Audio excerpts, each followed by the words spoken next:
एक छोटा सा गांव घने जंगलों के बीच वहां खड़ी थी एक पुरानी हवेली।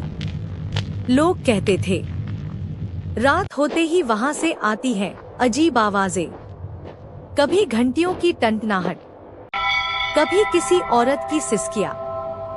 लेकिन अर्जुन, गांव का एक बहादुर युवक, उसने ठान लिया वह इस हवेली का रहस्य जरूर सुलझाएगा।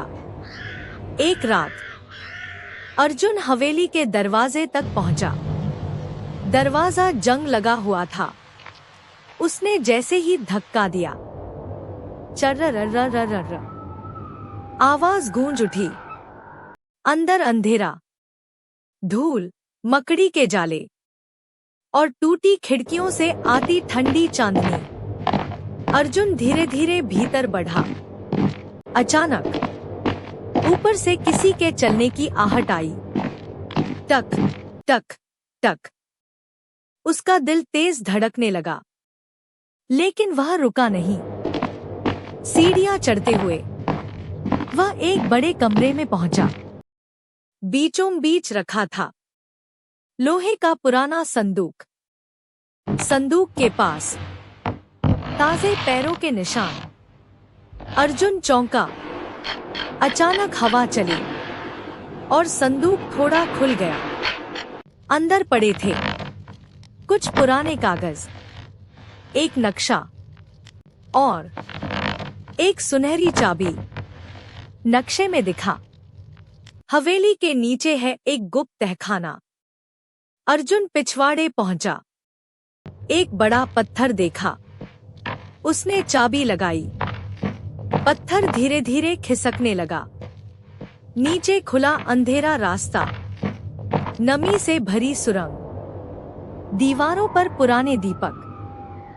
सुरंग के अंत में लोहे का भारी दरवाजा।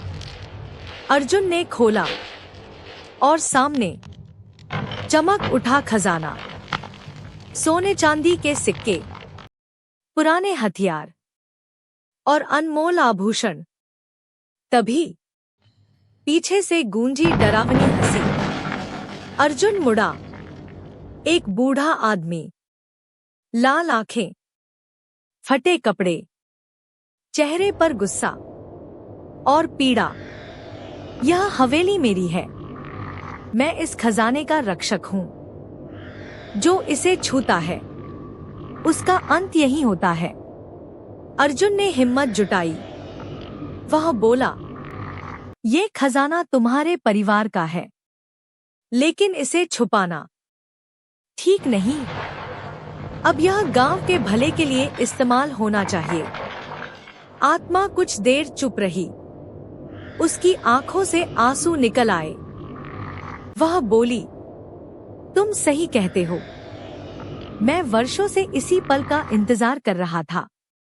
धीरे धीरे उसकी देह धुंध में बदल गई और हवेली का सन्नाटा टूट गया। अगली सुबह गांव वाले हवेली पहुंचे। अर्जुन ने उन्हें सब सच बताया।